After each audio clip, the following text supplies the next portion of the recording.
इस वक्त एक बड़ी खबर पालघर जिले के वाड़ा विक्रमगढ़ रोड पर जांच के दौरान पुलिस ने 3 करोड़ 70 लाख रुपए की नकदी जब्त की है। पालघर के वाड़ा में 3 करोड़ 70 लाख की नकदी जब्त की गई है। वाड़ा से विक्रमगढ़ जा रही एक संदिग्ध गाड़ी को जब पूछताछ की गई तो पता चला कि इस गाड़ी में करोड़ों की नकदी थी। पुलिस की जानकारी के मुताबिक नवी मुंबई के ऐरोली से नकदी लेकर वाहन वाड़ा जवाहर मोखाड़ा जा रहा था। इस वक्त एक बड़ी खबर आपको बता रहे हैं। इस मामले में पुलिस आगे की जांच कर रही है।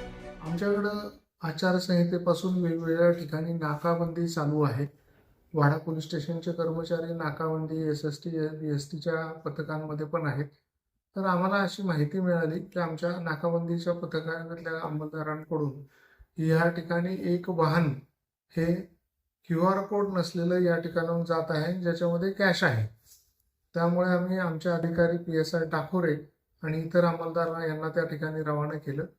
तर त्या वाहन तपासणीबाबत तिथल्या अंमलदारांना संशय असल्यामुळे त्यांनी ते वाहन थांबवून बोलवून पुन्हा त्याला अडवून त्याची संपूर्ण तपासणी केली। तर वाहनात असं आवश्यक असणारी माहिती, त्याच्यावर लावलेला QR कोड आणि बाकी त्या संदर्भात त्याला असणाऱ्या कॅशबाबत जे वाहनासोबत असणारे चालक आणि इतर सिक्युरिटी यांना कोणालाही व्यवस्थित माहिती सांगता आली नाही।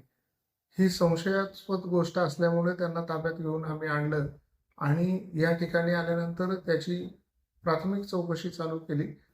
त्याच्यामध्ये असणाऱ्या कॅश संदर्भातचे QR कोडची जे नियम आहेत त्याचं पूर्णतः पालन न केल्यामुळे संशय निर्माण झाला आणि त्याच्यामध्ये जी कॅश आहे ती 3 करोड 70 लाख 50 हजार एवढी मोठी आहे। एवढ्या मोठ्या रकमेसंदर्भात एका QR कोडमध्ये संपूर्ण माहिती मिळणं अपेक्षित होतं, परंतु ती माहिती मिळत नसल्याने ही जे वाहन आहे हे नवी मुंबईच्या एका कंपनीचं वाहन आहे आणि ते ATMला कॅश भरण्यासाठी जातो असं सांगितलेलं आहे।